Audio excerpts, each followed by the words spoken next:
เดี๋ยวผมจะตีกระดิ่งก่อนมิงอารมณ์เจ้ามิงแล้วเริ่มได้เอ้าไปแล้วเหรอทำไมเร็วกว่าผมอ่ะอุ้ยไปแล้วเร็วมากสภาพนะฮะอ๋อมาแล้วมาอยู่โอ้โหสว่างสวัยห้ามขำนะมีคนคอมเมนต์บอกว่าอุ้ยเดี๋ยวก่อนนะฮะญาติโยมทุกคนนะแชร์ไปก่อนนะฮะช่วยกันนะมาแล้วก็เดี๋ยววันนี้โอ้โหมีเรื่องจะพูดเยอะเลยเพราะว่าตั้งแต่เช้าญาติโยมหลายคนก็อินบ็อกซ์มานะฮะว่าโอ้เป็นยังไงบ้างสถานการณ์ก็แล้วแต่อยากดูนะฮะมีทั้ง2ช่องทางนะฮะช่องทางแต่มาแล้วก็ช่องทางของพระอาจารย์สมปองก็สามารถเข้าไปดูได้เหมือนกันนะฮะที่แฟนเพจพระมหาสมปองตระปุตโตใช่ไม่ต้องมีคำว่าแฟนเพจด้วยตอนเนี้ยจู่ๆได้คืน7 ปีผ่านไปพระมหาสมปองตระปุตโตด้วยนะเริ่มครับอาจารย์ยอมที่ไหนล่ะเพราะเพราะอะไรถึงตีครับใช่ครับขอบคุณด้วยได้ไหมร้านได้ครับร้านลังพึ่งร้านยาอยู่ที่นครปฐมเข้ามาให้ฟรี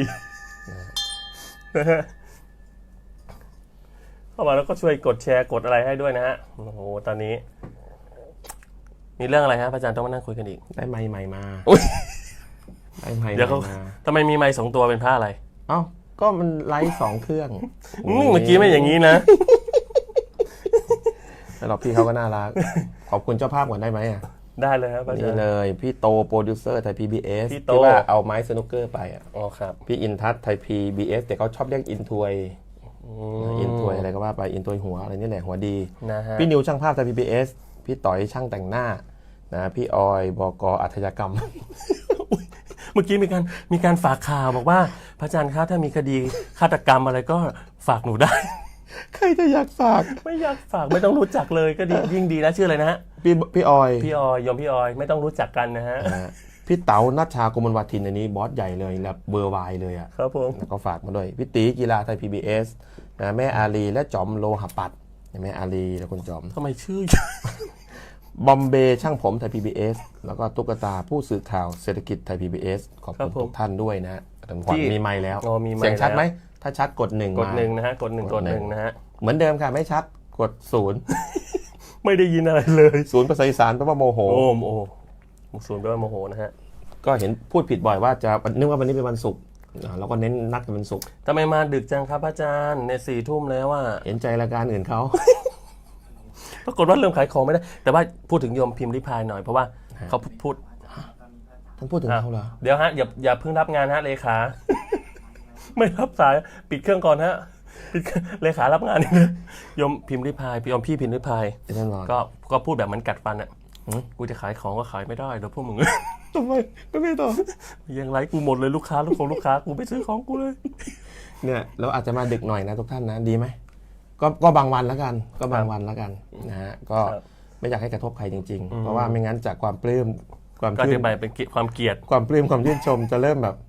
ไปบอกพระ2 รูปนี้อะไรเงี้ยแต่พยายามให้เดือดร้อนคนให้น้อยที่สุดไม่ว่าจะเดือดร้อนกายหรือเดือดร้อนใจครับ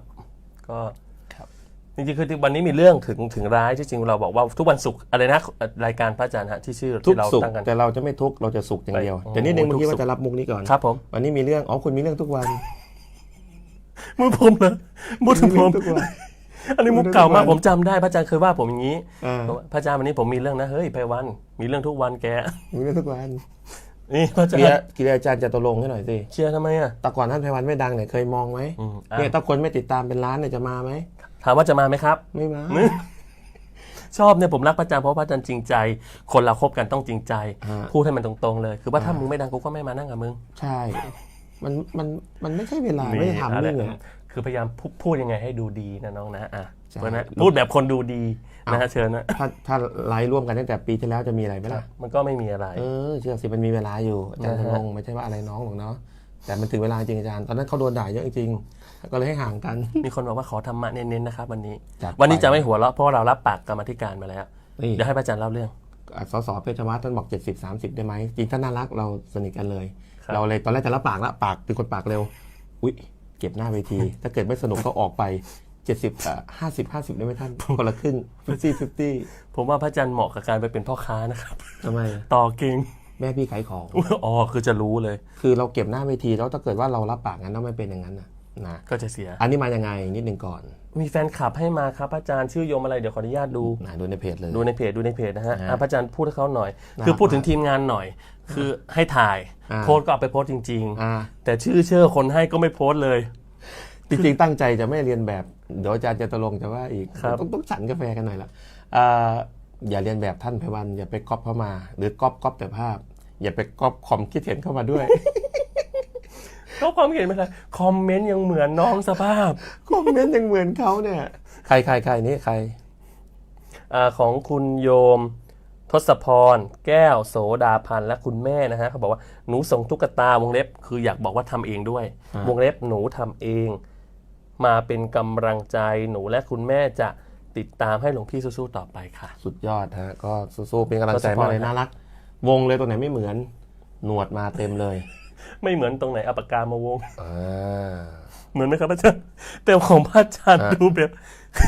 ของท่านไพวันเหมือนมาก ทำไมสีตุ๊กตาไม่เหมือนกันอ่ะ เอาก็น่าจะรู้ก็ดูสิเราไม่เห อา มือน จารย์อย่า ก็ บู ต้ ล งไม่เหมือน ลี่สิ น่ารัก ทำไมของผมสีค้ำกว่า ตอนแรกไขว้ขาเนี่ยนะไขว้ขาแล้ว ไม่อีกแล้ว ไม่สำรวมอีกแล้ว ไม่สำรวมอีกแล้ว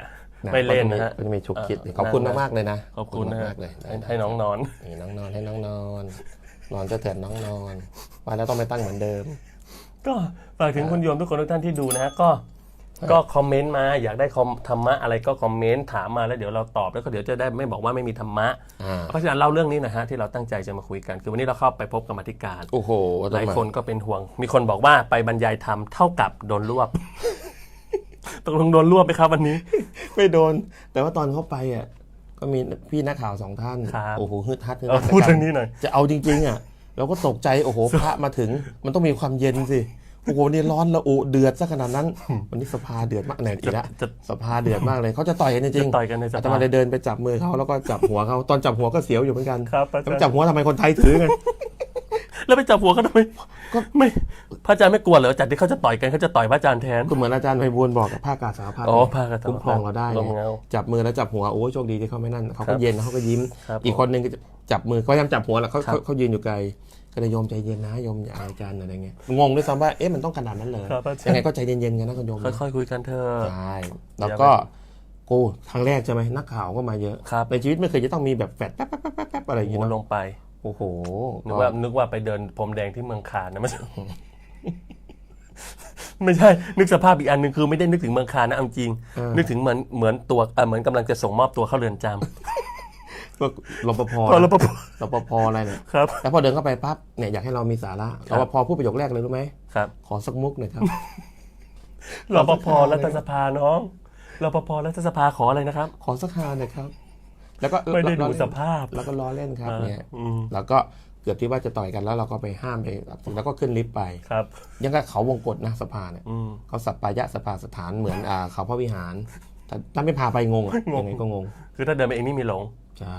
พอเข้าไปในบรรยากาศก็เขาให้นักข่าวตามไป5 คน ครับ ห้าสถานี ครับผม ก็บรรยากาศเป็นกันเองน่ารักท่าน ดี สุชาติอุตสาหะประธาน โอ้ ก็น่า ท่าน รั สุ ก ชาติ ท่านรีบบอกกันเลยไม่ได้เรียกมาว่ามาเลย ครับ นะครับ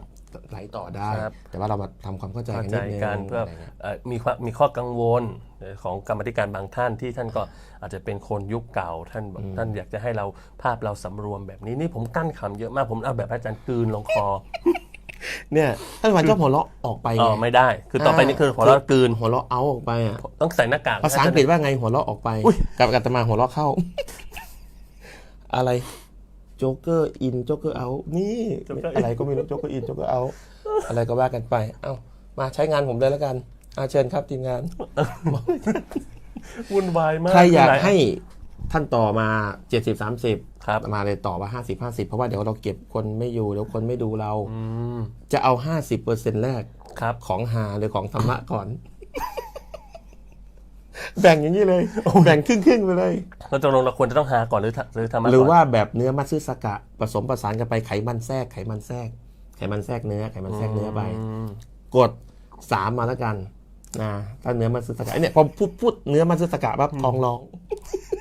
แต่พูดถึงจริงนะโยม คือโยมเห็นจะมาไฟติ้งอย่างเงี้ยแบบว่าเป็นคนคิดบวกอย่างที่เราพูดกันครับอาจารย์ คือ บวกได้ก็บวกเลย แต่พอโยมจะไม่เห็นภาพอาจารย์สมพงษ์เสียดายที่สื่อไม่ได้เข้าไปแบบถ่ายทอดสดเลย